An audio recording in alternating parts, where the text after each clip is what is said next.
지난주 배웠던 내용도 잠깐 살펴보겠습니다. 우리 지난주에는 레위기 13장, 14장 말씀을 나누는데요.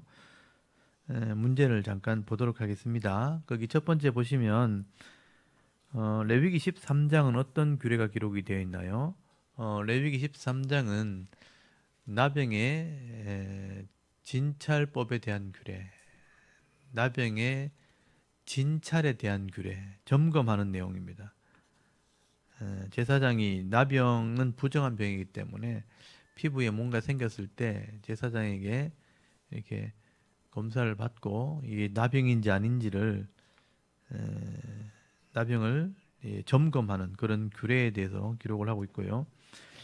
두 번째, 나병의 특징과 나병이 걸리면 진 밖으로 격리가 되는 이 모습을 생각할 때 나병은 무엇을 의미한다고 할 수 있나요? 그래서 우리 죄를 의미하고 있다. 죄를 상징한다라고 이해를 합니다. 그래서 나병의 이런 특징을 통해서 죄의 속성을 설명을 한다고 보시면 됩니다. 그리고 세 번째, 나병이 걸리면 부정한 병으로 진 밖으로 격리가 되어진다면 우리가 예수를 믿지 않고 죄 문제를 해결하지 못하면 결국 어디로 격리가 되어지나요? 우리는 보통 지옥이라고 보통 이렇게 이해를 하고 있죠. 죄를 회개하지 않고 죄 문제를 예수님을 믿지 않고 회개하지 못하면 죄 때문에 심판을 받게 되니까 결국은 영원히 지옥으로 격리가 되는 겁니다. 근데 이제 지옥이라는 것이 요한계시록에 보면 불못으로 표현되거든요. 장소 이름을 표현할 때는 불못 이렇게 되어 있습니다. 이곳에서 영원히 벌을 받게 된다. 그래서 영벌이라는 표현이 나와요. 마태복음 25장의 양과 염소의 비유에 보면 하나님 마지막에 양과 염소를 이렇게 가려내신다 하면서 양은 성도, 염소는 불신자 이렇게 가려내시면서 영생과 영벌 이렇게 표현되거든요. 영원히 벌을 받는 곳, 그게 불못이라고 표현이 되어 있습니다. 그리고 누가복음 16장에 보면 이 거짓 나사로와 부자의 비유를 통해서 여기 불의 고통이 있는 곳, 그래서 고통 중에 그러니까 안식이 없는 곳 이렇게 이해하시면 돼요. 그러니까 천국은 안식이 있는 곳, 지옥은 안식이 없는 곳, 고통이 있는 곳 그렇게 표현이 되어 있습니다. 그래서 이 나병 환자가 나병이 확정되면 부정하다 이렇게 확정이 되는 것이고 진 바깥으로 그 예루살렘 성으로 말하면 예루살렘 성 밖으로 격리가 되는 것처럼 결국 하나님 백성이 아닌 사람들은 하늘의 예루살렘 성에서 격리가 되는 거죠. 그래서 거기서 영원한 불못에 들어가는 것으로 설명이 되어 있습니다. 그렇게 이해하시면 되겠습니다. 그 다음에 네 번째, 사람이 피부에 무엇이 돋거나 뾰루지가 나거나 색점이 생기면 이것이 진짜 나병인지 진찰을 받도록 되어 있습니다. 제사장은 이런 환자를 얼마 만에 진찰하도록 되어 있나요? 1회 만에 진찰하도록 되어 있죠. 1회가 이제 7일입니다. 일주일이면 몸이 회복이 되어진다 하는 거죠. 그리고 또 한 번 더 확인하기 위해서 또 1회 동안 또 점검을 하죠. 그래서 일주일에 한 번씩 이렇게 점검을 한다. 일주일이라는 것이 하나의 자연의 법칙 중에 하나입니다. 일주일이 되면 몸이 회복되고 또 몸이 안식을 해야 되고 그렇게 일주일 단위로 이렇게 계산을 하는 거 보면 이 일주일이라는 것이 그냥 의미 없는 것이 아니다. 그래서 안식일 할 때도 그게 이제 7일이거든. 6일 일하고 7일째 되는 날이 안식일입니다. 그래서 7일째 되는 날 점검을 하도록 되어 있습니다. 그 다음에 5번, 나병이 확정된 사람은 옷을 찢고 머리를 풀며 윗입술을 가리고 무엇이라고 외쳐야 하나요? 부정하다라고 외쳐야 돼요. 내가 부정하게 되었다. 부정한 사람이다. 부정하다 이렇게 다른 사람이 손대지 못하도록, 다른 사람이 손을 대면 다른 사람에게 피해를 입히게 됩니다. 그래서 나병 환자는 다른 사람이 손대지 못하도록 그렇게 외쳐야 된다라고 규정을 하고 있습니다. 그 다음 6번, 예수님 당시에도 나병 환자들이 격리되어 살던 마을이 있었습니다. 이곳의 이름은 무엇인가요? 베다니라는 마을입니다. 베다니에 사는 시몬이라는 사람도 있었고 베다니에 있는 나사로라는 사람도 있었죠. 성경에 나오는 사람들입니다. 그다음 7번. 레위기 14장은 어떤 규례가 기록되어 있나요? 나병이 나았을 때 정결 규례입니다. 나병의 정결 규례가 기록이 되어 있습니다. 나병이 나을 수 있다는 거죠. 죄 문제도 해결할 수 있다 하는 것을 의미한다고 보시면 됩니다. 8번에 나병이 나은 사람은 제사장에게 나올 때 새 2마리와 백향목, 홍색실, 우슬초를 가지고 나오게 됩니다. 이 백향목과 홍색실과 우슬초는 어떤 의미가 있나요? 지난주에 제가 좀 말씀을 드렸죠. 이 백향목이 제가 생각이 안 나서 말씀 못 드렸는데, 백향목은 영생을 상징합니다. 백향목은 영생을 상징하고, 이 홍색실은 속죄를 상징하고, 우슬초는 정결함을 상징하게 됩니다. 그래서 깨끗하게 되었다, 속죄를 입었다, 영생을 얻게 되었다 하는 의미를 가지고 이런 것을 가지고 나온다는 거예요. 그리고 제물을 바쳐서 속죄제와 속건제와 번제를 드리게 됩니다. 그 다음 9번. 나병이 나았을 때 환자는 온몸을 씻고 정결 규례를 위해 어린 양을 제물로 바쳐야 합니다. 그런데 이 가난해서 그 양을 살 돈이 없는 자는 무엇을 가져갈 수 있나요? 비둘기 새끼를 가져갈 수 있습니다. 그러니까 가난한 자도 나올 수 있다 하는 의미가 있다는 것이죠. 그래서 이 나병의 규례는 결국 나병을 계속 점검하고 그 전염성을 늘 염두에 두면서 부정하게 되면 격리가 되는 것처럼 죄 문제도 늘 우리가 점검해야 되고 이 문제를 해결함으로 정결하게 되어야 된다 하는 것을 의미한다고 볼 수 있습니다. 그래서 13장, 14장 두 장에 걸쳐서 이 나병의 진찰법과 정결 규례가 기록이 되어 있습니다. 그리고 족보 요거는 또 한번 쭉 외워 보십시오. 아담, 셋, 에노스, 게남, 마할랄렐, 야렛, 에녹, 무두셀라, 라멕, 노아.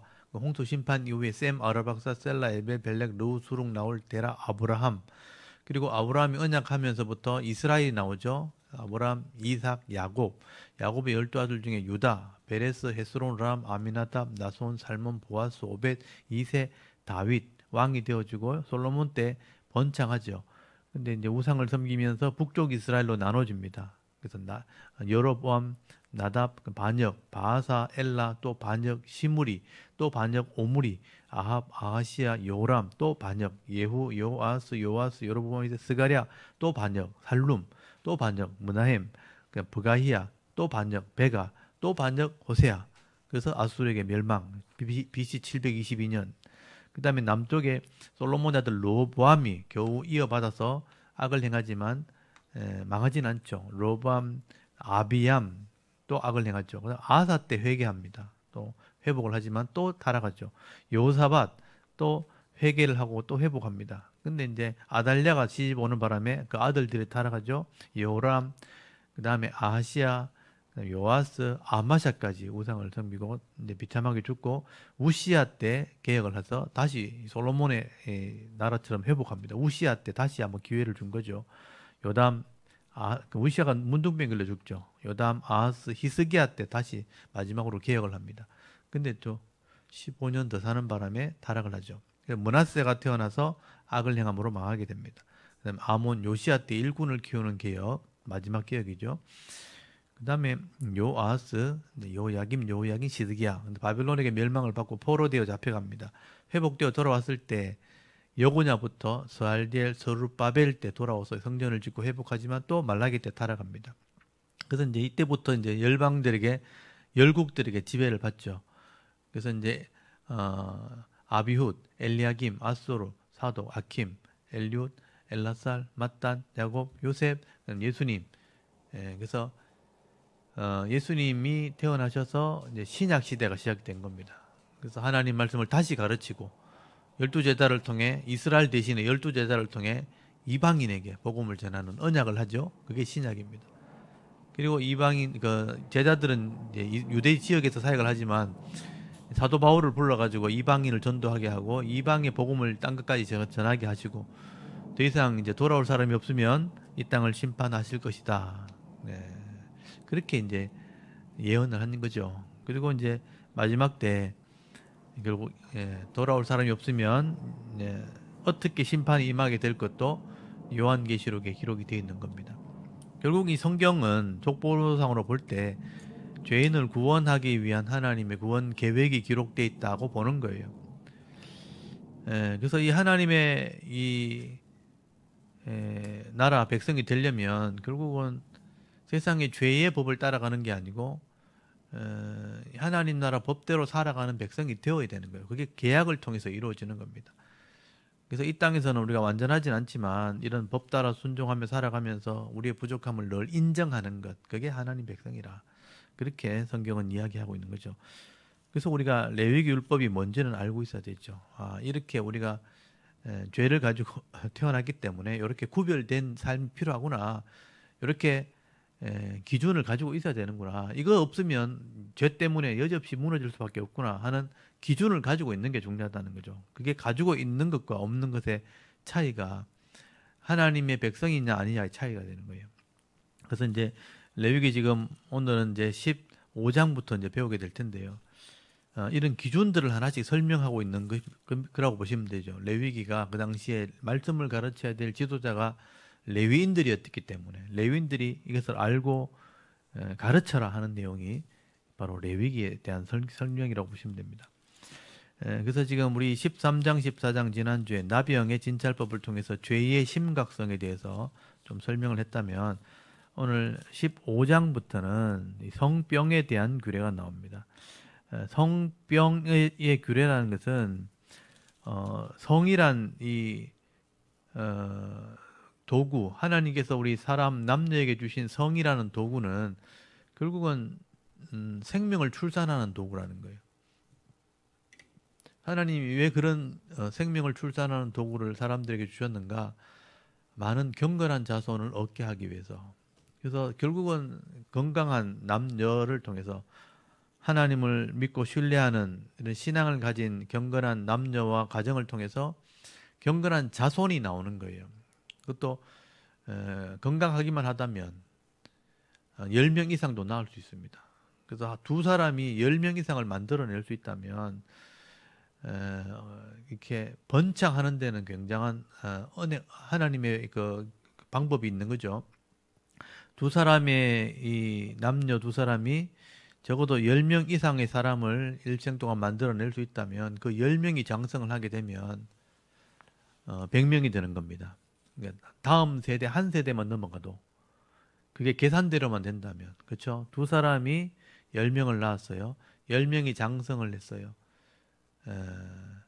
그러면 이제 다 10명이 남자라고 보고 그다음 10명이 여자가 또 있어야 되겠죠. 있다고 치고 반틀만 쳐도 되죠. 반틀만 5명이 여자고 5명이 남자로 쳐고 그럼 한 5명에서 10명이 나오니까 하면 50명이 되겠죠. 맞죠? 10가정에서 50명이 더 나오는 거죠. 절반을 치면. 그래서 그 세대 아버지, 엄마, 아들, 그다음 손자 세대까만 넘어가도 적어도 10명이 반반 딸 반 아들 반만 나와도 그렇게 되면 50명이 나오잖아요. 그렇죠. 5가정이 되니까. 50가정이 또 나오면 이제 50에 10명씩 나오면 몇 명이에요? 50명이 10명씩 나오면 엄청나죠. 갑자기 엄청나게 불어났죠. 이렇게 계속하면 굉장히 빨리 번성을 하게 되는 겁니다. 원래 하나님 그렇게 방법을 주셨다는 거예요. 근데 조건이 있죠. 두 남녀가 건강하게 되고 바른 신앙을 가지고 있어야 된다. 그래서 경건한 자손이 나오는 거예요.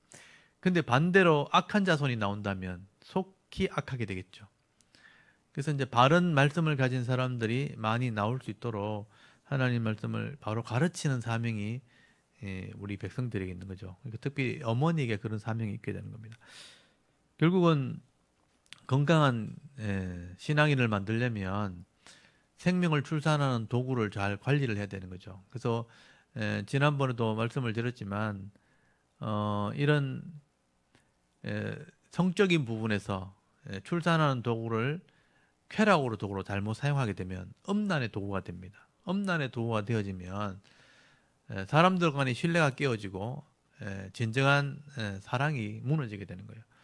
그래서 건전한 사랑을 통해서 아름다운 가정이 이루어져야 되는데 이 음란한 마음을 품고 음란의 죄를 짓게 되어지면 서로 간의 신뢰가 다 깨어지는 것이죠. 그래서 우리가 잠언서를 지금 우리 주일 낮에 계속 말씀을 나누잖아요. 거기 보면 음란에 대한 것을 굉장히 많이 다룹니다. 그래서 음녀를 조심해라. 음녀의 유혹에 넘어가지 마라.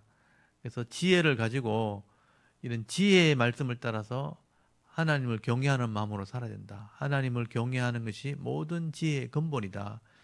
그래서 이 솔로몬이 그것을 가르치는 내용을 들어보면 결국은 이 사람의 본성에 있는 이런 음욕과 음란의 죄가 그리고 사람을 무너지게 할 수 있다 하는 것을 얘기하는 거예요.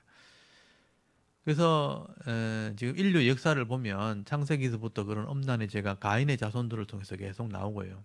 두 아내를 취하고 또 그 음란의 죄 때문에 먹고 마시며 취하게 될 때 결국 종말에 심판이 임하게 되는 그 홍수 심판도 음란 때문에 일어나는 겁니다.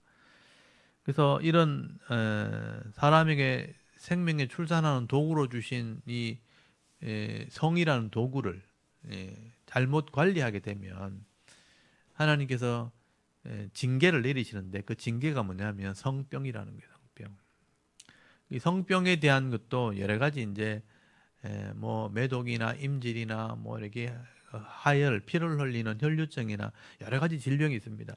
근데 그런 질병이 이제 일반 과학자들, 일반 의학자들은 그런 것들이 원래는 없었을 건데 어디서 왔겠는가? 뭐 동물이나 짐승에게서 옮겨왔다. 그 바이러스에 대한 어떤 그런 감염이라고 보거든요. 결국 감염되어는 건 전염병입니다. 그게 감염되어서 전염이 되어지는 것이고 그 이렇게 성병에 생기는 그런 균들은 다른 곳을 통해서는 이렇게 이제 전염이 잘 안 돼요. 반드시 성에 대한 어떤 그런 관계를 통해서만 전염이 되도록 되어 있습니다. 근데 범죄했을 때만 그렇게 된다는 거예요. 그래서 지금도 우리나라에 지금도 그런 성병이 굉장히 많이 일어나고 있는 상황입니다. 지금 뉴스 조금 검색해 보시면요. 지금도 그런 질병이 굉장히 퍼져가는 중에 있다라고 되어 있어요. 그래서 이 성병이나 이런 성에 대한 잘못된 이렇게 관계를 통해서 나오는 병 중에 제일 무서운 게 이제 에이즈라는 병이죠. 에이즈는 이제 후천성 면역 결핍증이라고 그러죠. 어떤 병에 걸려도 면역을 할 수 있는 기능을 다 이렇게 잃어버리게 되니까 조금만 감기만 걸려도 결국 합병적으로 사망에 이르게 되는 그게 결국 성병에 대해서 온 거예요. 그것도 어떤 이제 원인은 정확하게 우리가 파악할 수 없지만 의사들은 짐승에 의해서 오염됐을 거다. 그렇게 추정을 합니다. 하여튼 어떻든 간에 하나님께서 이런 질병들을 주신 것은 결국은 잘못 관리했을 때 또 이런 하나님 주시는 도구의 이 성에 대한 도구를 내가 스스로 문란하게 만들었을 때 이런 질병이 올 수 있다. 근데 이게 참 부끄러운 병이라는 거예요. 남녀 간에 이런 병이 걸리면 덜어내놓고 얘기할 수도 없고 마땅히 치료하기도 굉장히 어려운 거예요. 이제 제가 알고 있는 이제 이런 이제 뭐 성경을 공부하다 보면 이렇게 연구를 해야 되니까 이런 질병에 걸리면 잠복기를 거쳐서 몸을 점점 이렇게 망가뜨리게 됩니다. 그래서 온몸에 퍼지면 온몸이 괴사하는 그런 질병을 가지게 되고 어떤 것은 이렇게 피를 계속 흘리게 되는 그런 질병을 가지게 됩니다. 그래서 이제 말도 못하고 참 고치기 쉽지 않는 이런 질병인데 하나님께서 이렇게 회복시키실 때가 있다는 거죠. 하나님 앞에 나오면 또 회복시키시고 고쳐주시는 은혜가 있다. 그래서 오늘 15장에 보면 성병에 대한 규례가 나오고 이런 병에 걸렸을 때 부정하게 된다 이렇게 됐고요. 나으면 정결 규례를 정해서 돌아올 수 있다 이렇게 됐습니다. 그러니까 회복될 수도 있다는 것을 얘기하는 거예요. 그러니까 이런 병에 걸리지 않도록 관리해야 된다. 이 얘기는 반대로 얘기하면요. 세상 사람들은 이게 굉장히 많이 노출돼 있다는 거죠. 그런 데서 구별해라. 그런 것을 따라가면 안 된다. 이런 의미가 있다는 것을 이해하시면 되겠습니다. 일단 15장을 한번 펴보십시오. 거기 보시면 15장 여호와께서 모세와 아론에게 말씀하여 이르시되 이스라엘 자손에게 말하여 이르라. 그러니까 제사장들이 이스라엘 자손에게 말하라는 것은 모든 백성이 이건 알고 있어야 되는 거예요. 누구든지 그의 몸에 유출병이라는 게 흘러나오는 병이라는 뜻이에요. 그래서 주로 몸에서 흘러나오는 게 뭐겠어요? 피 아니면 다른 어떤 액체들이 흘러나온다는 걸 의미하는 거예요. 그래서 이런 유출병이 있으면 그 유출병으로 말미암아 부정한 자라 돼 있죠. 부정하다. 그 나병할 때도 부정하다 그랬잖아요. 이 부정하다는 것은 근본적으로는 더럽게 되었다는 의미인데 여기서는 죄를 의미하는 거예요. 그래서 이런 자들은 원래 이렇게 부정함을 자꾸 이렇게 얘기하는 이유가 뭐냐면 몸이 더러졌다 이걸 얘기하려고 그러는 게 아니고 이런 사람들은 예배에 나올 수 없다 이걸 얘기하는 거예요. 성소를 더럽히지 않기 위해서. 그래서 거기 잘 보시면 31절 한번 보세요. 15장 31절 이걸 설명하는 이유가 뭐냐? 15장 31절 너희는 이와 같이 이스라엘 자손이 그들의 부정을 떠나서 부정에서 떠나게 하며 그들 가운데 있는 내 성막을 그랬잖아요. 성막을 그들이 더럽히고 그들이 부정한 중에 죽지 않도록 할지니라. 그러니까 성막을 더럽히지 않게 하기 위해서 설명하는 거다. 이 얘기는 이런 자들은 예배 드릴 수 없다. 이런 의미예요. 그러니까 성막은 죄를 속하는 곳이고 거룩한 곳이에요. 그래서 이런 자들은 성막을 더럽히면 안 된다. 나오면 안 된다. 이런 의미죠. 그래서 죄가 있다. 그래서 이제 죄가 있다라는 식으로 이제 해석을 하는데 이걸 해결해야지만 또 이렇게 돌아올 수 있는 거죠. 그래서 이 질병을 걸리지 않도록 관리해라. 이런 의미가 있는 겁니다. 3절 보십시오. 그의 유출병으로 말미암아 부정함이 이러하니 그의 몸에 흘러나오든지 그의 몸에서 흘러나오는 것이 막혔든지 부정한즉. 그래서 이제 남녀의 성기에서 이렇게 정상적인 어떤 배설물 말고 그냥 흘러나오는 물질이 있다는 거예요. 그리고 그게 끈적끈적해서 굳어지면 막히게 되는 거예요. 그래서 근데 흘러나오든지 막혔든지 그게 이제 병이죠. 4절에 유출병이 있는 자는 자가 눕는 침상은 다 부정하고 그 앉았던 자리도 다 부정하니 그의 침상에 접속하는 자는 그의 옷을 빨고 물로 씻을 것이며 저녁까지 부정하리라. 유출병이 있는 자가 앉았던 자리에 앉은 자는 그 옷을 빨고 물로 씻을 것이요 저녁까지 부정하리라. 유출병이 있는 자의 몸에 접촉하는 자는 그 옷을 빨고 물로 몸을 씻을 것이며 저녁까지 부정하리라. 그래서 유출병이 있는 자가 접촉이 되면 안 돼요. 그러면 같이 부정해지는 거예요. 심지어 이런 기록이 있어요. 여자들이 유출병에 걸려서 머리를 빗다가 머리카락이 떨어지잖아요. 그 떨어진 머리카락을 밟아도 부정해져요. 그만큼 이렇게 접촉을 하면 안 된다라는 의미로 설명을 하는 거예요.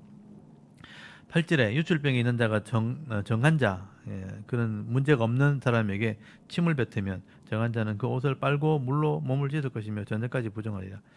유출병이 있는 자가 탔던 안장은 다 부정하며 그 몸 아래에 닿았던 것이 접촉한 자가 다 저녁까지 부정하며 그런 것을 옮기는 자는 그 옷을 빨고 물로 몸을 씻을 것이며 저녁까지 부정하리라. 그래서 이 유대인들은 이런 것들을 어릴 때부터 계속 듣거든요. 그러니까 과거에 위생이란 관념이 별로 없을 때 사실 우리 어릴 때는 이런 위생의 관념이 별로 없었거든요. 밖에 나가서 그냥 놀고 뭐 손을 씻고 집에 수도 시설이 거의 없었기 때문에 그냥 집에 들어오면 그냥 밖에 놀던 그대로 그냥 밥 먹고 막 이렇게 막 그렇게 또 막 이렇게 했단 말이에요. 음식 같은 거 차려오면 손으로 집어 먹고 막 이렇게 코 팠다가 코 팠는 걸로 또 집어 먹고 뭐 옛날에 다 그렇게 살았다고요. 옛날에 우리 못 먹을 때는 그 콧물도 많이 났고 코딱지도 많이 생겼고 그 코딱지 풀어가지고 책상 밑에 붙여놓고 그렇게 했던 적이 있어요. 그러지 않았어요? 그때 가지고 날려보기도 하고 막 이렇게 이럴 때 그렇게 옛날에 했단 말이에요. 위생에 대한 개념이 거의 없었던 거예요. 그러면 감기 걸리면 다 같이 걸리는 거죠. 근데 유대인들은 어릴 때부터 그러니까 지금 이게 3,400년 전의 기록이란 말이에요. 지금부터 3,400년 전의 기록인데 지금 예수님이 2000년 전 2025년이니까 이게 BC 1400년이니까 모세가 살았던 데가 BC 1400년이란 말이에요. 지금부터 3,400년 전부터 이렇게 뭐가 문제가 있으면 손을 씻고 옷을 빨고 계속 이랬단 말이에요. 그러니까 이런 사람들이 부모님께 교육을 받아가 어릴 때부터 계속 자라가지고 수천 년이 지났잖아요. 그럼 이 사람들은 밖에 나갔다 오면 밖이 다 부정하다고 생각하는 거예요. 티끌 먼지가 다 부정하다고 하기 때문에 항상 집에 들어오면 문 앞에 세면도구가 있습니다. 손 씻는 데가 있어요. 집에서 밖에 나갔다 들어오면 무조건 손 씻어야 돼요. 항상 손을 씻도록 되어 있습니다. 항상 부정에 노출되어 있다는 걸 알기 때문에. 그래서 자기도 모르게 질병에 노출되면 또 손을 씻고 막 이렇게 해요. 이렇게 문제가 생겼다 그러면 손을 막 씻고 옷을 빨고 막 세탁을 하고 막 난립니다. 또 안식일 되면요. 안식일 되면 이 먼지가 다 부정한 거거든요. 안식일 되면 금요일 저녁부터 집안 대청소를 합니다. 막 문 열고 다 먼지 털어내고 막 닦고 막 난립니다. 그래서 다 이 부정함을 없애고 난 뒤에 안식일 예배를 드려요. 그래서 금요일 저녁부터 토요일 저녁까지 안식일이거든요. 그러면 이제 모든 것을 다 먼지를 터내고 부정한 걸 다 털어내고 닦고 씻고 해가지고 또 예배를 드리고 이렇게 한단 말이에요. 그러니까 이 사람들이 이런 부정, 더러운 것에 대한 예, 잘못된 게 있으면 늘 씻어야 된다, 옷을 빨아야 된다, 이런 표현들을 이렇게 배우기 때문에 위생관념만큼은 철저한 거예요, 이 사람들이요. 옛날부터. 그래서 유럽에 그 흑사병이, 전염병이 퍼져가지고 유럽에 엄청난 사람이 죽어날 때 유대인들은 아무도 죽지 않았다는 거예요. 그 나가면 무조건 손 씻고 들어오니까 균이 감염될 수가 없는 거예요. 그래서 이제 오해를 받아가지고 다른 사람은 다 죽어나는데 유대인이 안 죽으니까 이 사람들이 이걸 막 독을 뿌려가지고 죽게 만들었다면서 유대인들을 막 학살하고 막 이런 일이 벌어졌단 말이에요. 그래서 그 정도로 이 사람이 정결한 거예요. 깨끗한 거예요. 그래서 이제 이런 부정하다는 말 자체가 더럽다는 말이기 때문에 여기서 구별돼야 된다. 하나님이 왜 이런 규례를 계속 주시냐면요, 세상이 살아보면 알잖아요. 이게 항상 청소를 해도 또 더러워지고 씻어도 또 더러워지고, 이게 죄라는 의미가 있는 거예요. 그러니까 우리 마음에 항상 우리가 회개하고 또 새롭게 나를 돌아보지 않으면 항상 안 좋은 게 들어온다는 그런 생각을 하게 되는 거예요. 그래서 죄에서는 구별을 해야 된다, 늘 정결해야 된다, 이런 생각이 늘 이제 있는 거예요. 삶 속에서 그냥 그게 몸에 배어 있는 거예요. 그래서 우리는 정결해야 된다, 구별돼야 된다, 이런 마음이 있으니까 잘못된 것을 하지 않으려고 하는 그런 마음들이 늘 있는 거예요. 그래서 항상 반듯하고 외모가 청결하겠죠. 왜냐하면 늘 짓고 늘 부정하지 않으려고 그렇게 하니까 늘 단정하고 청결하고 이런 모습으로 살아가는, 그게 그 당시 유대인들, 지금도 유대인들은 또 그렇게 하고 있습니다. 그래서 이제 손을 씻고 옷을 빨고 하는 이런 모습들은 이제 깨끗해야 된다는 개념이지만 죄에서 구별돼야 된다, 이렇게 이제 생각을 할 수 있는 거죠. 예, 그래서 이제 이런 성병이 있는 사람과 접촉을 하면 안 되니까, 또 우리가 저 사람이 병이 있는지 저 사람 잘못된 모르잖아요. 모르는 사람하고 만났다가 돌아오면 어떻게 감염이 됐을 수 있으니까 돌으면 손을 씻고 옷을 빨아야 되는 거예요. 그게 구별됨이라는 거예요. 정결해야 된다, 그런 마음이 있어야 된다는 거죠. 예, 그래서 거기 유출병이 있는 사람 앉았던 자리라든지 뭐 옷을 이렇게 만졌다든지 이렇게 접촉이 있으면 반드시 씻어야 됩니다. 10절 보십시오. 그의 몸 아래 닿았던 것에 접촉한 자, 이 대이면 다 씻어야 되는 거예요. 저녁까지 부정하며 그런 것을 옮기는 자는 그 옷을 빨고 물로 몸을 씻을 것이며 저녁까지 부정하랴. 그러니까 하루 동안은 부정하게 되니까 씻어야 된다. 거기 11절에도 보면요, 유출병이 있는 자가 물로 그 손을 씻지 않냐고, 아무든지 만지면 그 자는 그 옷을 빨고 물로 몸을 씻을 것이며 저녁까지 부정하리라. 이 사람이 하여튼 뭘 손대기만 하면 무조건 다 씻고 다 이렇게 빨아야 되는 거죠. 12절, 유출병이 있는 자가 만진 질그릇은 깨뜨리고, 질그릇은 이렇게 과마에 굽지 않은 거 있죠. 그냥 그대로니까 감염이 될 수 있다는 거죠. 그럼 이건 깨뜨려야 되는 거예요. 또 나무 그릇은 그 물로 씻어야 되는 거죠. 깨끗하게 다 씻어야 된다. 그래서 이제 유대인들은 이런 생각들을 가지고 있다, 정결해야 된다 하는 생각을 가지고 있는 거죠. 지금도 유대인들은요, 우리 그 이스라엘에 유학 갔던 그 선교사님들이 얘기를 하는데요. 그러니까 이스라엘에 한국 사람이 들어가면 한국 식당이 생긴단 말이에요. 그 한국 그 음식을 찾는 사람이 있으니까. 그러니까 그거를 또 이제 그릇이나 이런 게 없으니까 한국에서 이렇게 사가지고 들어간단 말이에요. 그러면 이스라엘 사람들은 그게 부정하다고 생각하는 거예요. 그걸 다 씻어야 된대요. 그러니까 외부에서 들어온 거는 다 부정하다고 생각하는 거예요. 지금도 가면 이제 그런 거를 막 이렇게 외부에서 들은 거 다른 나라에서 가져온 거 있으면 안 쓴다는 거예요. 깨끗하게 씻어야 된다는 거예요. 그런 생각을 지금도 가지고 있다는 거예요. 그래서 부정하면 물로 씻고 그릇도 씻고 이렇게 하는 그런 습관들이 있습니다. 거기 13절에 유출병이 있는 자는 그 유출이 깨끗해지거든, 여기 보면 깨끗해졌다고 돼 있잖아요.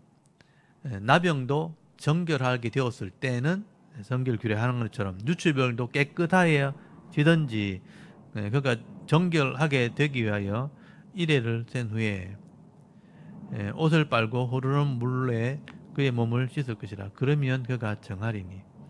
유출병이 있는 자가 깨끗해지면 물로 씻고 돌아오면 된다. 이게 정결규례예요. 그리고 14절 여덟째 날에 산비둘기 2마리, 뒷비둘기 새끼 2마리를 자기를 위하여 가져다가 회막문 요 앞으로 가서 제사장에 줄 것이요. 제사장은 그 한 마리는 속죄제로, 다른 한 마리는 번제로 드려 그의 유출병으로 말미암아 요 앞에 속죄할지니라. 그래서 깨끗하게 되어지면 비둘기 2마리를 가지고 속죄제와 번제를 드리고 돌아오면 된다.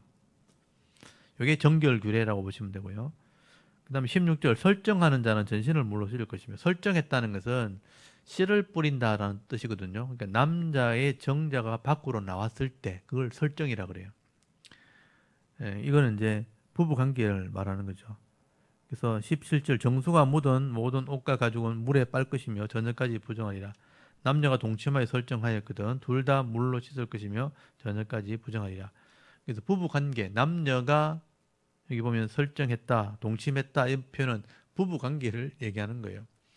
성관계를 얘기하는 거죠. 이 부부 관계 가운데 이런 동침을 하게 되면 둘 다 물로 씻으라. 그래야 정결하게 된다. 그러니까 항상 이렇게 깨끗해져야 된다는 거죠. 그래서 하루가 부정하기 때문에 깨끗해져야 된다. 그래서 깨끗함을 유지하는 게 굉장히 중요하다.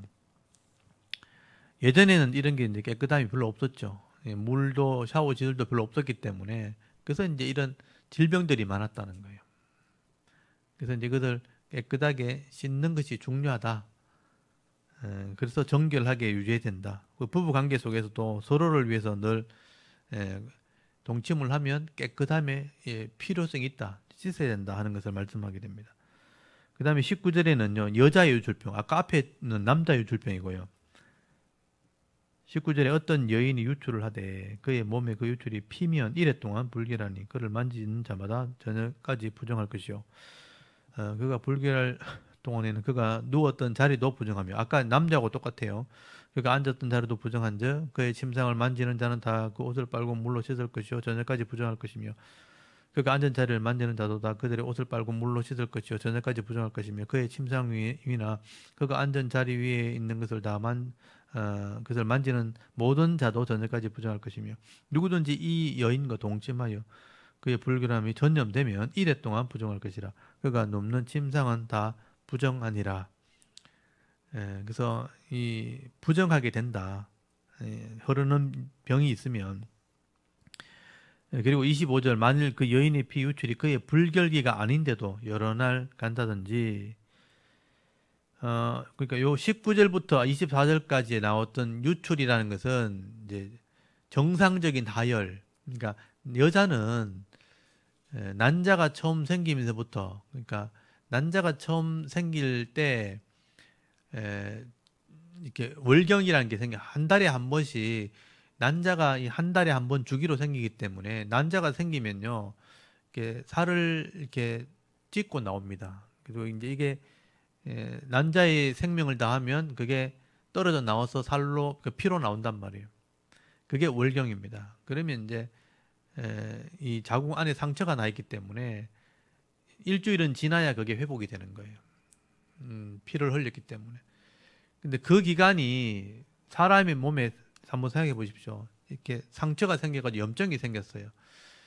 그러면 그게 고통이 따라오기 때문에, 그래서 이제 이 여자가 이제 첫 월경을 하면서부터 월경 통이란 게 통증이 생긴단 말이에요. 그거를 이제 좀 이겨내기 위해서 많은 약들, 진통제가 나와 있잖아요. 그만큼 이제 고통이 따라온다는 거예요. 그래서 그게 일주일 동안 굉장히 민감한 기간이기 때문에 절대로 그 기간 동안 이게 함부로 하면 안 된다. 남자라면 그 정도 상식을 가지고 있어야 된다는 거예요. 그래서 이제 월경하는 기간 동안은 절대로 부부 관계를 하면 안 되죠. 적어도 2주, 14일이 지나야 됩니다.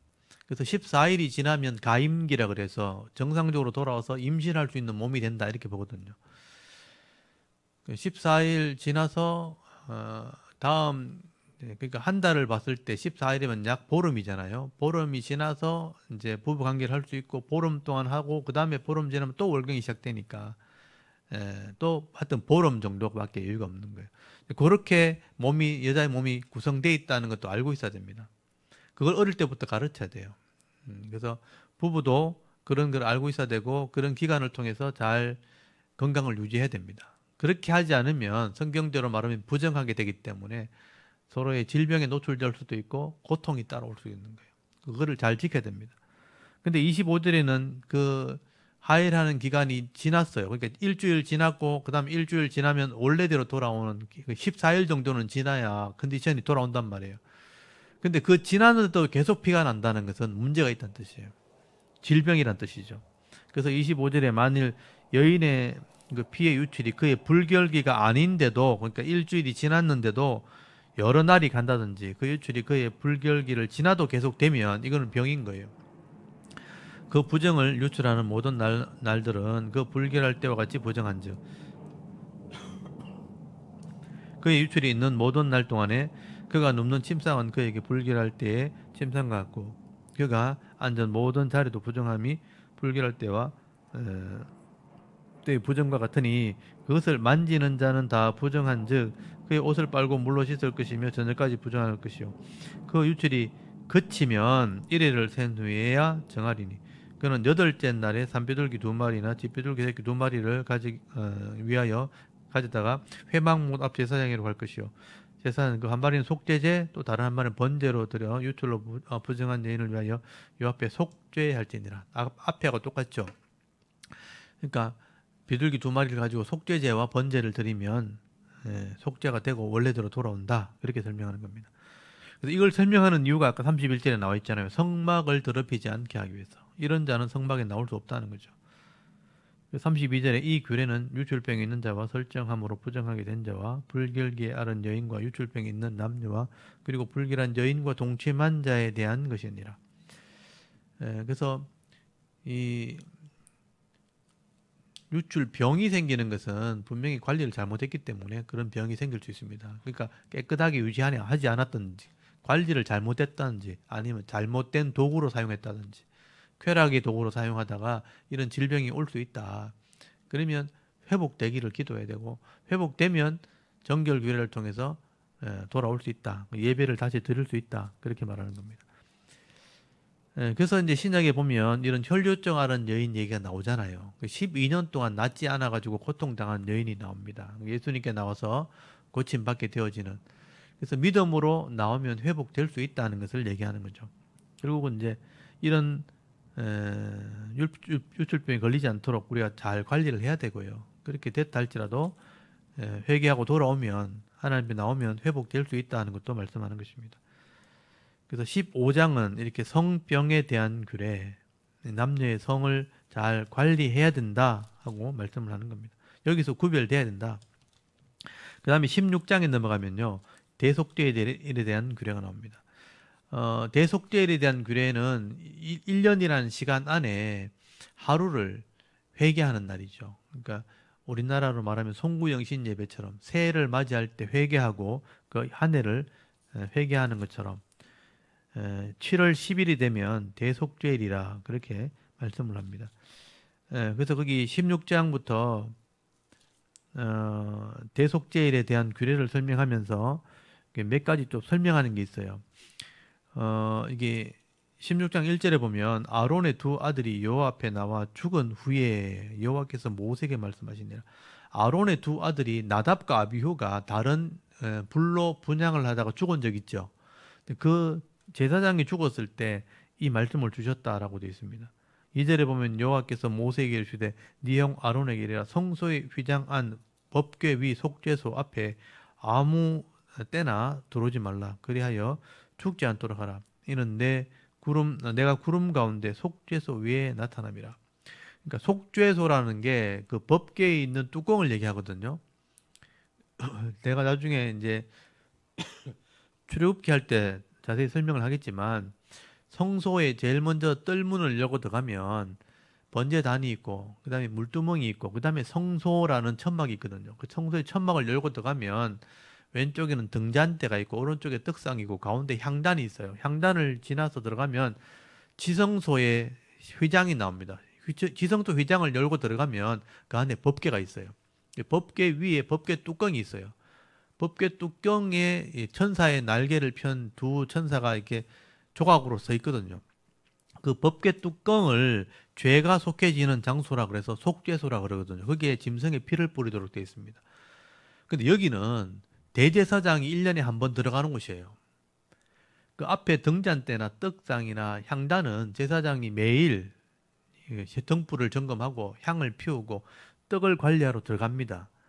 성소까지는 들어가는데 지성소는요 1년에 한 번 대제사장이 들어가는 곳이에요. 근데 거기를 아무나 못 들어가게 돼 있어요. 그래서 지금 나답과 아비후가 죽은 후에 이 말을 주셨다는 것은 그만큼 이 성소나 지성소가 중요하다. 여기는 아무나 들어오면 안 된다. 제사장이라도 함부로 들어오면 안 된다. 그래서 나답과 아비후가 분향을 하다 죽었잖아요. 그래서 이걸 좀 추정해 보면 이 사람들이 지성소에 들어갔나 이런 생각할 정도로 지성소로 함부로 들어가면 안 되는데 그래서 이 두 사람이 죽었습니다. 그래서 이제 이 죽고 난 뒤에 이런 말을 했다는 것은 이 제사장들에게 애들이 지성소에는 함부로 들어오면 안 된다. 지성소가 중요하다는 얘기를 하게 되는 거죠. 여기에 내가 함께 있다. 그래서 2절 끝에 보면 구름 가운데 내가 이 속죄소 위에 항상 머물러 있다. 나중에 성전이 세워지면 이게 하나님의 영광이 거기 머물고 있게 되는 거죠.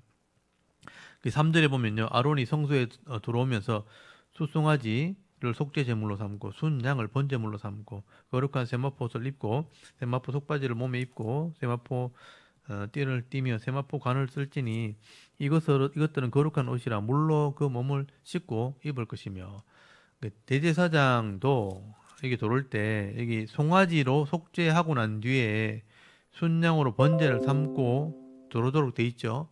이게 이제 대속죄일 날 들어가기 위해서 그렇게 하는 거예요. 뒤에 나옵니다, 이제. 그리고 5절에 이스라엘 자손의 회중에게 속죄 제물을 삼기 위하여 순염소 2마리와 번제물을 삼기 위하여 순양 1마리를 가져갈지니라. 그래서 이 지성소에 들어가려면 1년에 한 번 대속죄일 날 들어가야 되는데 그러려면 제사장이 먼저 제물을 바치고 백성을 위해 염소 2마리. 그래서 거기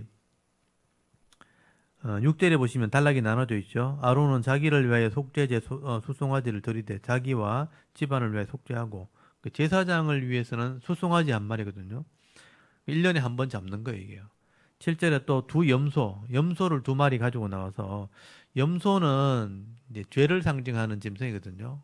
그래서 이 2마리 중에 제비를 뽑습니다. 거기 8절에 2 염소를 위해 제비를 뽑되 한 제비는 여호와를 위해 한 제비는 아사셀은 이제 떠나보낸다는 뜻이거든요. 그래서 2 염소를 하나는 제물로 바치고 하나는 광야로 버립니다. 그래서 이제 대속죄일 날 그렇게 한다는 거예요. 아사셀 버리기 위해서 하나는 제비 뽑는 거예요.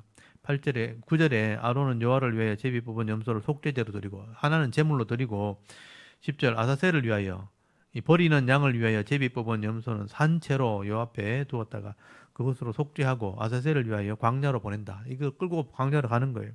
11절에 아론은 자기를 위해 속죄제 수송아지를 드리고 그러니까 이 성소에서 나중에 성전에서 이렇게 하지만 제사장을 위한 속죄를 하고 난 뒤에 이게 지성소에 들어가기 위해서 그렇게 하는 거예요.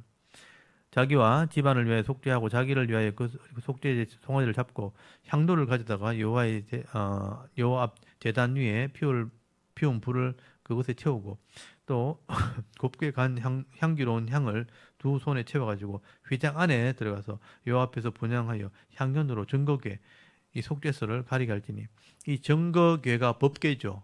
그러니까 10계명이 들어있는데 이걸 10계명이라고 그러지 않고 증거의 판이 들어있는 궤, 이 증거궤 여기 그렇게 말하죠. 이걸 다른 말로 법궤라 그러죠. 그 위에 속죄소 이게 뚜껑이 속죄소입니다. 그 번호가 달려 있죠. 거기 시은좌라고 돼 있죠. 다 한자로 됐는데 시은좌, 은혜가 임하는 장소 이런 뜻이에요. 하나님의 은혜가 임하는 장소, 시은좌라 그러기도 하고 속죄소라고 그러기도 합니다. 이 속죄소를 가리게 할지니 그리하면 그가 죽지 않냐. 그 향을 피워가지고 자기가 잘 안 보이게 해라 이런 뜻이에요. 14절에 그는 또 수송아지 피를 가져다가 손가락으로 속죄소, 이 뚜껑이죠. 뚜껑의 동쪽에 뿌리고 그 손가락으로 그 피를 속죄소 앞에 7번 뿌릴 것이며 속죄의 증거로 뿌리는 거예요. 15절 또 백성을 위하여 속죄제 염소를 잡아 그 피를 가지고 휘장 안에 들어가서 수송아지 위의 피와 피로 행함 같이 그 피로 행하여 속죄소 위와 속죄소 앞에 뿌릴지니 수송아지 피는 제사장을 위해서 이 염소의 피는 백성을 위해서 뿌리는 겁니다.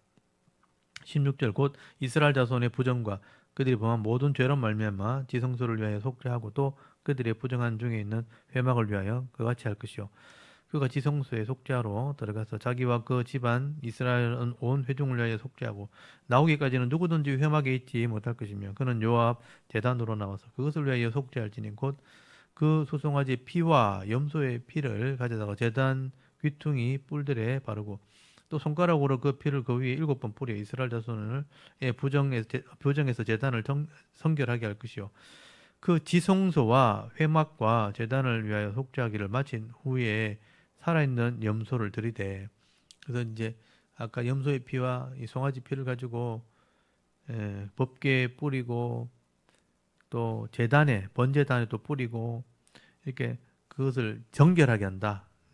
깨끗하게 한다. 그렇게 하고 난 뒤에 살아있는 이 염소는 데리고 이제 광야로 가는데 가기 전에 백성의 죄를 뒤집어 씌웁니다. 21절에 아론은 그의 두 손을 살아있는 염소의 머리에 안수하여 이스라엘 자손의 모든 불의와 그 범한 모든 죄를 아뢰고 그 죄를 염소의 머리에 두어 미리 정한 사람에게 맡겨 광야로 보낼지니 그래서 백성의 불의, 백성의 죄를 하나님께 고하면서 그 죄를 이 제사장의 손을 통해서 이 염소에게 넘겨줘요. 머리에. 그럼 염소가 그 죄를 뒤집어 쓰고 광야로 나가는 거예요. 22절에 염소가 그들의 모든 불의를 지고 접근하기 어려운 땅에 이르거든. 그는 그 염소를 광야에 놓을지니라. 절벽에 가서 떨어뜨려 버려요. 죄가 없어졌다, 사해졌다 하는 의미에서 그렇게 버리는 겁니다. 이게 이제 아사셀 염소입니다. 23절 아론은 회막에 들어가서 지성소에 들어갈 때 입었던 세마포옷을 벗어 거기 두고 거룩한 곳에서 물로 그 몸을 씻고 자기 옷을 입고 나와서 자기의 번제와 백성의 번제를 드려 자기와 백성을 위하여 속죄하고 속죄 제물의 기름을 제단에 불사를 것이요 염소를 아사셀에게 보낸 자는 그 옷을 빨고 물로 그 몸을 씻은 후에 진영에 들어갈 것이며 속죄제 수송아지와 속죄제 염소의 피를 성소에 들여다가 속죄하여서 이제 그 가죽과 고기와 똥을 밖으로 내다 불사를 것이요 불사는 자는 그것을 빨고 물로 그 몸을 씻은 후에 진영에 들어갈 것이니라. 너희는 영원히 이 규례를 지킬지니라. 7째 달 곧 그 달 10일에 너희는 스스로 괴롭게 하고 아무 일도 하지 말되 본토일이든지 너희 중에 거류하는 거류일이든지 그리하라. 여기 7째 달 10일 요게 이제 대속죄일입니다. 7월 1일이 이스라엘은 신년이고요. 7월 1일 날 나팔을 불어요. 새롭게 새해가 밝았다. 그래서 이렇게 회개의 나팔을 붑니다. 빵빵 불어가지고 이제 나팔절 하고 열흘 뒤에 이 10일 날 속죄 백성을 위한 속죄를 하게 되죠. 스스로 괴롭게 한다는 게 회개한다는 뜻입니다. 30일 날 이 날에 너희를 위하여 속죄하여 너희를 정결하게 하리니 너희의 모든 죄로 너희가 여호와 앞에 정결하리라. 그러면 이제 깨끗하게 되어져서 한 해를 맞이한다 이런 뜻이에요. 그래서 이런 과정을 거칠 때 1년이라는 시간을 하나님께서 또 기회를 주신다는 거예요. 그래서 우리가 송구영신 예배가 의미가 있는 거죠.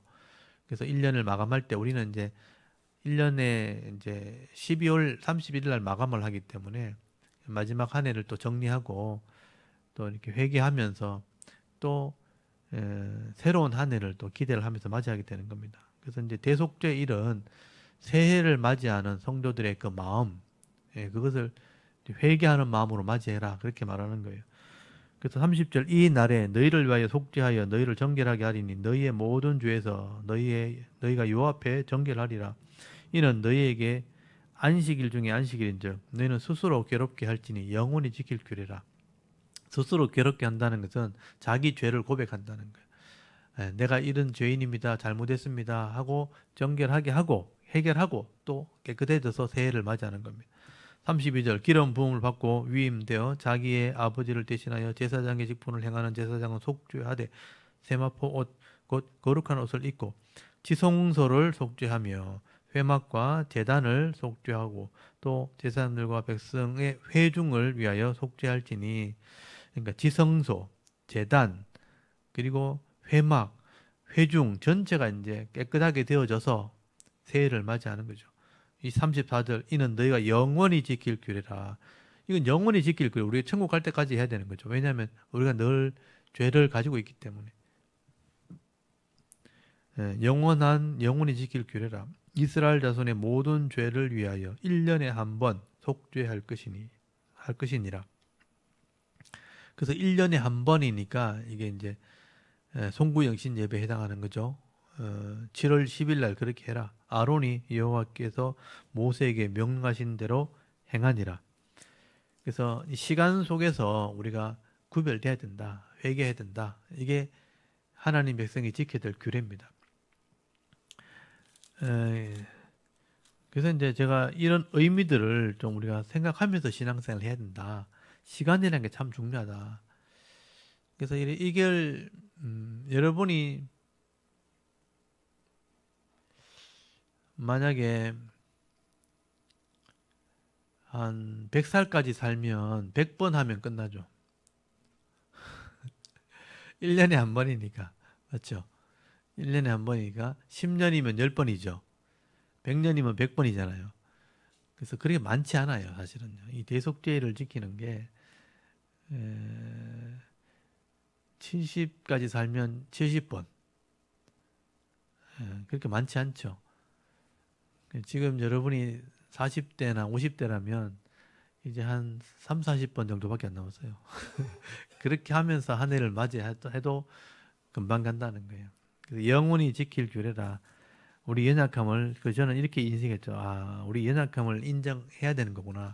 죄인이라는 것을 인정하지 않으면 이거 못하겠죠. 아, 내가 또 원래 열심히 살았지만 여전히 부족했구나 하고 회개하고 또 한 해를 맞이하라는 거예요. 그래야 하나님이 도와주시는 거죠. 그래서 이 죄에서 구별되라. 한 해라는 시간 동안 죄에서 구별되라. 그래서 이제 이게 염소를 잡아다가 하나는 제물로 바치고 하나는 이제 광야로 보내면서 사람들이 다 지켜볼 거 아니에요.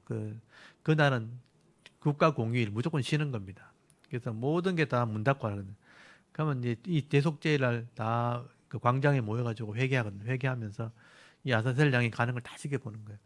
죄가 이렇게 떠나는구나. 그러니까 회개하면 죄가 이렇게 사라지는구나 하고 붉은 줄을 맨 이 염소가 끌려가는 거예요. 광야에 버리고 하나는 제물로 바쳐지고 속죄하고 회개하면서 한 해를 맞이하는 거예요. 지금도 이스라엘은 그렇게 합니다. 욤 키푸르로 대속죄일이거든요. 그게 7월 10일 날 그렇게 지금도 합니다. 나중에 이제 우리나라의 달력과 이제 이스라엘 유대의 달력이 다르기 때문에 대속죄일 할 때 제가 그런 적이 또 말씀을 드릴게요. 16장은 대속죄일에 대한 규례. 우리가 한 해에 한 번씩 회개해야 된다. 7월 10일이다. 오늘날 우리는 12월 30일이다. 그렇게 이해하시면 됩니다. 그 다음에 17장에 넘어가면 피에 대한 규례가 나옵니다. 그러니까 이 피는 생명이고요. 이 피를 들여야지만 죄를 속할 수 있는 법을 주신 거예요. 그래서 짐승을 잡을 때 피가 흐르잖아요. 그래서 다른 데서는 잡으면 안 돼요. 성막에서만 제사 드릴 때 그 용도로만 잡아야 된다. 식용을 위해서 잡는 것 외에 다른 곳에서는 이런 피를 흘리면 안 된다. 다른 데 피를 흘리는 게 뭐냐면 우상숭배예요. 그 당시에 애굽이나 가나안 땅에 이런 짐승의 피를 뿌리면서 우상을 숭배하는 곳이 굉장히 많았습니다. 그 헬라, 그리스라든지 또 터키에 옛날에 우상을 섬길 때 이런 피를 가지고 제사를, 그러니까 우상을 섬겼거든요. 그래서 하나님 앞에 성막에서 이런 짐승을 잡아서 피 흘리는 것 외에는 다른 용도로는 짐승을 잡지 마라. 그런 표현이 나와요. 17장 1절 보세요. 여호와께서 모세에게 말씀하시되 아론과 그의 아들들과 이스라엘 모든 자손에게 말하여 그들에게 이르라. 여호와의 명령이 이러하시다 하라. 이스라엘 집의 모든 사람이 소나 어린 양이나 염소를 진영 안에서 잡든지 진영 밖에서 잡든지 먼저 회막문으로 끌고 가서 여호와의 성막 앞에서 여호와께 예물로 드리지 아니하는 자는 피 흘린 자로 여길 것이라. 그러니까 짐승, 제물로 드리는 소나 양이나 염소를 잡을 때는 성막 앞에서만 잡아야 돼요. 그 앞에 잡아서 제물로 드리려고만 잡지 그 외에 다른 용도로 이걸 피를 흘리면 여기 피 흘린 자로 여긴다. 살인한 자로 여긴다. 이런 의미예요. 그가 피를 흘렸은즉 자기 백성에게 끊어지리라. 그러니까 제사 드리려고 피를 흘리지 않고 다른 용도라는 게 우상을 섬기는 거거든요. 우상을 섬기려고 이렇게 하면 내 백성 아니다. 이렇게 하는 거예요. 5절 그런즉 이스라엘 자손이 들에서 잡던 그들의 제물을 회막문 여호와에게로 끌고 가서 제사장에게 주어 화목 제물로 여호와께 드려야 할 것이요 제사장은 그 피를 회막문 여호와의 제단에 뿌리고 그 기름을 불살라 여호와 향기로운 냄새가 되게 할 것이라. 그들은 전에 음란하게 섬기던 순념소에게 다시 제사하지 말 것이. 여기 음란하게 섬기던 순념소라는 말 나오죠. 요게 애굽에서 우상을 섬기던 습관을 말해요. 애굽에서 이런 염소를 잡아가지고 피를 흘리면서 우상에게 제사를 드리고 엄행을 했거든요. 그러니까 음란하게 이런 식으로 하면 안 된다. 염소에게 다시 제사하지 말 것이니라. 이는 그들이 대대로 지킬 영혼의 규례라. 그러니까 짐승을 제물로 바칠 때는 반드시 회막에 들어와서 피를 흘리고 해야 된다. 8절 너는 또 그들에게 이르라. 이스라엘 집 사람이나 혹은 그들 중에 거류하는 거류민이 번제나 제물을 드리되 회막문으로 가져다가 여호와께 드리지 아니하면 그는 백성 중에서 끊어지리라. 그러니까 하나님께서 말씀하신 이 제사 제도를 통해서 제물로 바칠 때만 피를 거기서 흘려야 되지 다른 곳에 가서 흘리면 안 된다. 그렇게 설명하는 겁니다. 10절 이스라엘 집 사람이나 그들 중에 거류하는 거류민 중에 무슨 피든지 먹는 자가 있으면 내가 그 피를 먹는 그 사람에게는 내 얼굴을 대하여 그를 백성 중에 끊으리니 육체의 생명은 피에 있습니다. 내가 이 피를 너에게 주어 제단에 뿌려 너희의 생명을 위하여 속죄하게 하였나니 생명이 피에 있으므로 피가 죄를 속하느니라. 이게 이제 하나님 법이죠. 피는 하나님이 만드신 물질이에요. 특별한 물질이죠. 그래서 이게 생명이 들어있는 물질인 거예요. 그래서 이 피만이 죄값을 지불할 수 있는 법을 주신 거예요.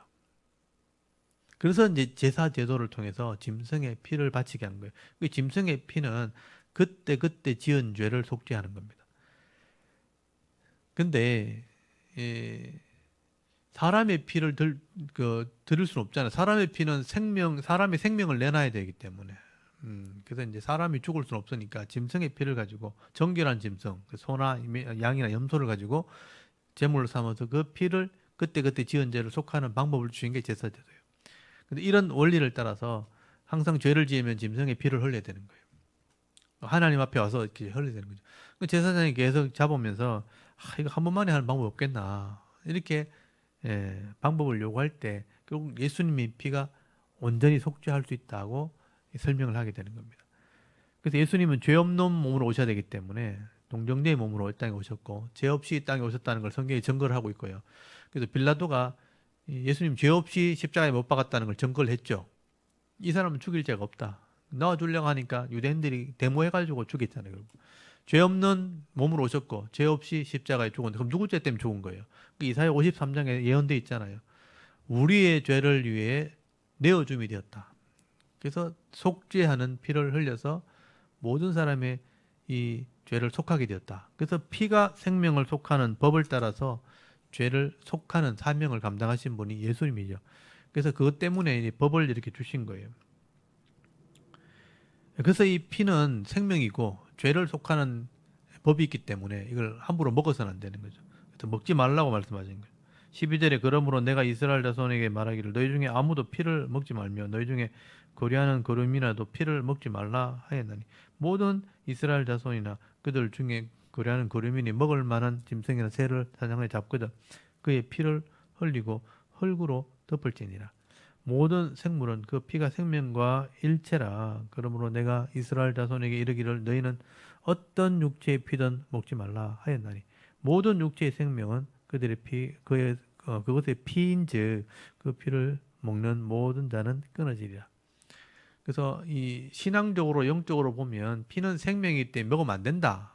그리고 건강상으로 볼 때도 피는 몸에 좋지 않다. 이런 의미가 있는 거예요. 원래 사람은 짐승을 먹는 게 아니에요. 몸이. 식물을 먹도록 돼 있는데 노아 홍수 때문에 어쩔 수 없이 먹게 된 거예요. 그래서 짐승의 단백질이 필요하기 때문에 단백질은 섭취를 하되 피는 빼고 먹어라. 그래서 유대인들은요 철저하게 피를 다 빼고 먹습니다.